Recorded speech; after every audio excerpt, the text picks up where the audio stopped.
Hello everyone and welcome back to our channel. In today's tutorial, I'm going to show you how to add a route in Google Maps. Creating a custom route in Google Maps is super useful when you want to plan a specific path for road trips, delivery runs, walking tours, or scenic drives, not just the default path Google provides. Now, in this video tutorial, I'm going to show you how to add a route in Google Maps step by step. So let's follow these few simple steps together. The first step is to open Google Maps. And to do that on your mobile device, just open the Google Maps app, and if you haven't downloaded it yet, you can download it via Play Store or App Store depending on which mobile device you're using. Now, if you're using a computer like me, just go to your web browser and then type in the search bar maps.google.com. Once the website appears, make sure you're signed in to your Google account. Now once you sign into your Google account, click on direction and enter your starting point. For example, I'm just gonna click here.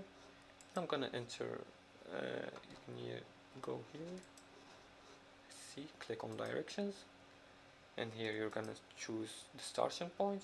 You can choose whether it's your location or another location. And then select the destination. For example, I'm gonna choose this restaurant right here. As you can see, the route has been drawn.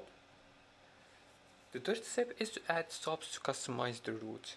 You can do that by tapping on the plus add stop button to add extra points, and drag and drop stops to rearrange them if needed. For example, I'm just gonna click on this. I'm gonna add this stop right here,